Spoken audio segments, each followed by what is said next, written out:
عزیزان محترم، ہم اپنی توجہ کریں کہ ہمیں دنیا کہاں کھینچ رہی ہے، حقیقت کیا ہے، پھر پیچھے کیا ہو رہا ہے۔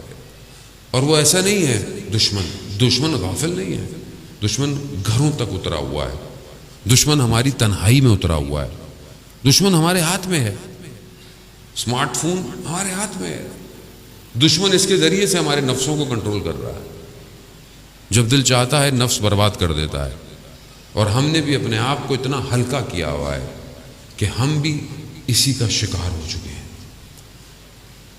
اس کا ہدف ہی یہی ہے کہ یہ جوان تیار نہ ہو، لیکن اگر قرآن پڑھتا ہو، سورہ کہف سمجھتا ہو، تو خدا سے جب توکل کرے گا، خدا کی بارگاہ میں جائے گا، تو خدا اس کے کانوں کو اس دنیا کے شوروں سے بچا دے گا، اسے محفوظ کر دے گا اس دن کے لیے جس کا انتظار ہے۔ لیکن اس کے لیے ظاہر ہے ہم اپنے آپ کو اپنی طرف توجہ دیں کہ ہم کہاں ہیں، میں کہاں ہوں، میں اپنے آپ کو دیکھوں کہ میں دنیا میں کتنا مگن ہوں، میرے لیے دنیا کیا ہے، اور میں کتنا اپنے وقت کے امام سے متصل ہوں، میرے دن اور رات کیسے گزرتے ہیں، میری تنہائی کیسے گزرتی ہے۔ عزیزان محترم، میں ابھی بہرحال جہاں پڑھ کے آ رہا تھا وہاں میں نے بیان کیا حدیث، پوری تو شاید میں نہیں بیان کر پاؤں گا۔ مجلس اور عزاداری یہ ایک مقدمہ ہے ظہور کا۔ جب ہم آتے ہیں سننے تو امام رضا علیہ السلام، اللہم صلی علی محمد امام نے فرمایا، امام شبیب سے جب کہتے ہیں ابن شبیب کہ پہلی چیز گریہ ہے، رونا ہے سید الشہداء پہ، یہ انسان کو پاک کرتا ہے، انسان کو اندر سے طاہر کرتا ہے، اور یہ طہارت آپ کو پھر آگے لے کے جائے گی، کیونکہ جن کے پاس ہم نے جانا ہے خدا نے نجاست کو ان سے دور کیا ہوا ہے۔ نجاست نہیں جا سکتی، تو پہلے طاہر ہونا ہے، پاک ہونا ہے۔ کیسے پاک ہوں؟ کہا کہ جو بکا کرتا ہے سید الشہداء پہ، خدا اس کے گناہ کبیرہ اور صغیرہ کو معاف کر دیتا ہے، معاف کر دیتا ہے۔ حدیث ہے، امام فرما رہے ہیں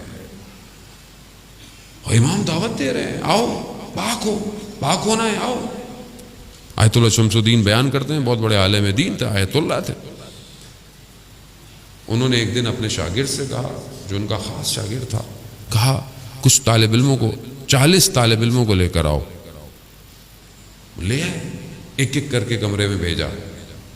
جب طالب علم باہر نکلتا تھا تو گریہ کرتا ہوا باہر نکلتا تھا۔ جب سب ایسے ہوئے تو انہوں نے پوچھا ماجرا کیا ہے، اندر کیا ہے؟ کہا کہ جب ہم اندر جاتے ہیں تو اتنے بڑے آیت اللہ ہیں، اتنے بڑے عالم دین ہیں، ایک رومال ہاتھ میں ہے، اور کہتے ہیں امام حسین کا نام لیتے ہیں اور کہتے ہیں کہ امام حسین پر گریہ کرو، اور جب ہم گریہ ہوتے ہیں تو اس رومال سے آنسوؤں کو صاف کرتے ہیں اور کہتے ہیں کہ یہی میں اپنی قبر میں لے کے جانا چاہتا ہوں۔ ایک گریہ، ایک آنسو، عزیزان محترم، خوب یہ انسان کو پاک کرتا ہے۔ یہ جب پاک ہوں گے تو آپ کیوں گناہ کریں گے باہر جا کے؟ جو آنکھ امام حسین پر روتی ہو وہ آنکھ گناہ کرے گی؟ وہ آنکھ کیسے گناہ کرے گی؟ یہ تو وہ آنکھ ہے جو قیامت والے دن سب ساری آنکھیں گریہ کر رہی ہوں گی، تو یہ آنکھ خوش ہوگی، برمسرت ہوگی۔ تو ہم پہلی شرط بکا، جو ہمیں محنت نہیں کرنی پڑتی ہے، یعنی ہم کوئی محنت نہیں کرتے پورا سال۔ ہوتا ہے نا کہ انسان 40 دن کو عبادت کرے تو پھر کسی کمال پہ پہنچتا ہے، نہیں، ہم تو یہاں آتے ہیں، امام کا نام آتا ہے، ہماری آنکھ میں آنسو آ جاتا ہے۔ کیوں؟